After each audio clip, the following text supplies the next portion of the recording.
शेतकऱ्यांच्या हक्कावर घाला आणि त्यावर आता रोष व्यक्त करत उद्धव ठाकरे यांच्या युवा सेनेने धडक दिली आहे। फक्त 1 रुपयात मिळणाऱ्या पीक विमा योजनेच्या बंद निर्णयावर आज युवा सेनेचा संताप उफाळून आला। कृषी विभागाच्या निष्क्रियतेविरोधात थेट जिल्हा कृषी कार्यालयावर आक्रमक मोर्चा काढण्यात आलाय। शेतकऱ्यांकरता 1 रुपयात पीक विमा काढली होती ही राज्य सरकार आणि केंद्र सरकारने। 1 वर्ष ही योजना चालू ठेवली आणि 1 वर्षानंतर 1 रुपयात पीक विमा योजना ही कृषी मंत्री माणिकराव कोकाटे आणि फडणवीस सरकारने बंद केली।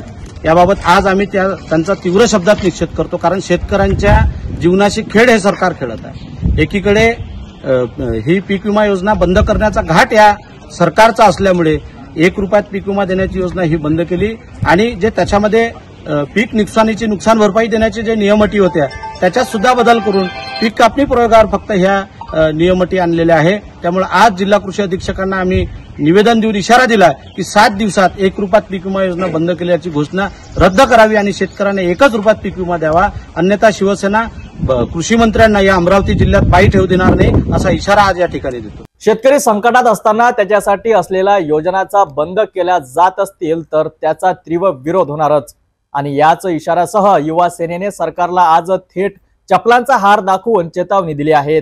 आता सरकारने वेळेत निर्णय घेतला नाही तर पुढील आंदोलनात अधिक आक्रमक होतील असा इशारा स्पष्ट केला आहे।